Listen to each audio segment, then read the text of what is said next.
Hello friends, welcome back to our channel smart Vaishu vlogs. ఈరోజు morning టిఫిన్లోకి అయితే పొంగనాలు అయితే చేద్దామని నేనైతే పప్పునైతే నానబెట్టానండి. ఏంటోనండి, పొంగనాలు చేద్దామని అనుకుంటే ఇంకేదో అయిపోయింది. మార్నింగ్ అయితే చాలా ఇరిటేషన్ అయితే వచ్చింది నాకైతే. ఏదైనా టిఫిన్ చేద్దామని స్టార్ట్ చేస్తే అది మంచిగా వస్తే మంచి అనిపిస్తుందండి, కానీ ఇలా వచ్చిందనుకో చాలా ఇరిటేషన్ అనిపిస్తుంది. నాకైతే ఈ పొంగనాల విషయంలో అయితే చాలా ఇరిటేషన్ అండ్ కోపం వచ్చేసింది. చూడండి, నేనైతే పప్పు అయితే నానబెట్టుకొని దీనైతే మిక్సీ అయితే పట్టుకున్నాను. అందులో ఒక చిన్న అల్లం ముక్క అయితే వేశాను. అన్నీ కరెక్ట్గానే చేశానండి, కానీ ఎక్కడ మిస్టేక్ అయిందో నాకైతే అర్థం కావట్లేదు. చాలా ఇరిటేట్గా ఫీల్ అయ్యానండి ఈ పొంగనాల విషయంలో అయితే. నేను ఏ టిఫిన్ చేసినా కానీ బాగానే వస్తుంది, కానీ ఈ పొంగనాలు ఏంటో కానీ నాకు ప్రతిసారి చేసినప్పుడల్లా సతాయిస్తూనే ఉంటాయి.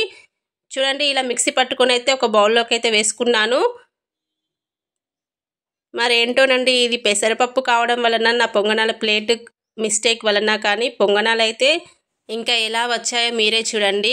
నేను పడే పాటలు అయితే మామూలు కాదండి. నా కోపం అంతా పొంగనాల ప్లేట్ పైన చూపించాను.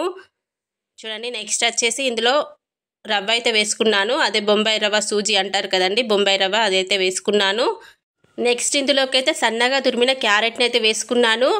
అన్నీ బాగానే వేసినాను, కానీ ఎక్కడ మిస్టేక్ అయిందో నాకైతే అర్థం కావట్లేదు.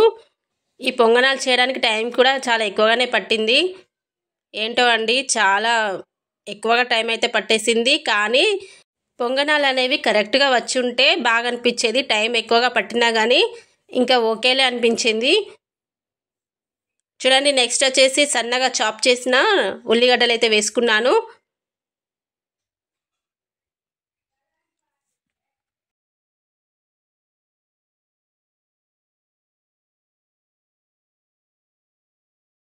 నెక్స్ట్ ఇందులోకి కొత్తిమీరని అయితే వేసుకోవాలి.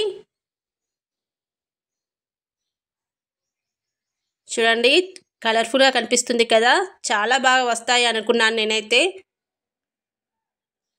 నెక్స్ట్ అయితే మనం ముందుగా పప్పు అయితే నానబెట్టుకున్నాం కదండి, అందులో అయితే నేనైతే గుప్పెడు పప్పు అయితే పక్కన పెట్టేసుకున్నాను. చూడండి, పప్పు అనేది మధ్య మధ్యలో తగిలితే చాలా బాగుంటుందని నేనైతే పప్పు అయితే వేసుకున్నాను. ఇంకా జీలకర్ర అండ్ సాల్ట్ అయితే వేసుకోవాలి. ఇవన్నీ మంచిగా మిక్స్ అయ్యేటట్టు మిక్స్ చేసుకోవాలి.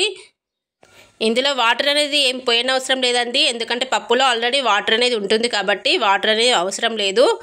మనకి టెక్స్చర్ అనేది మరీ గట్టిగా అనిపిస్తే వాటర్ అనేది పోసుకోవాలి. నేనైతే కొన్ని వాటర్ అయితే యాడ్ చేశాను. చూడండి, నాకైతే టెక్స్చర్ అనేది చాలా గట్టిగా వచ్చేసింది. ఇంకా నేను కొన్ని వాటర్ని అయితే పోసాను.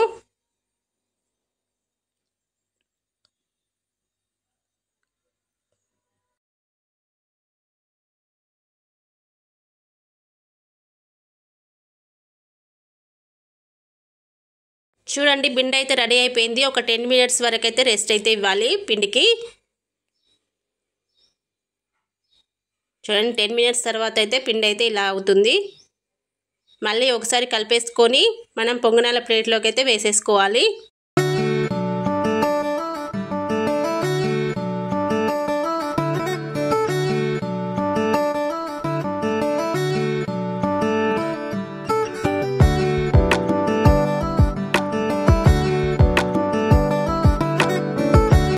ఇంకా స్టవ్ ఆన్ చేసేసుకొని పొంగనాల ప్లేట్ అయితే పెట్టేసుకోవాలి.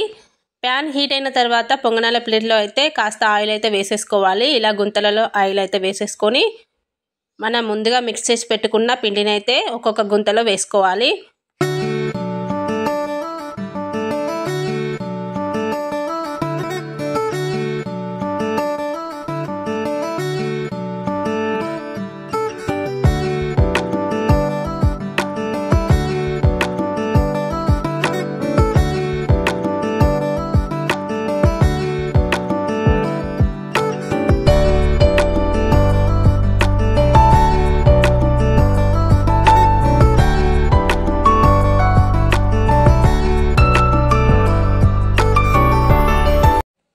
ఇలా పిండిని అయితే గుంతలలో వేసేసుకోవాలి. చూడండి, టర్న్ చేద్దామంటే అస్సలు రావట్లేదు. పిండి ప్రాబ్లమా మరి నా ప్యాన్ ప్రాబ్లమా అయితే నాకైతే అర్థం కావట్లేదు.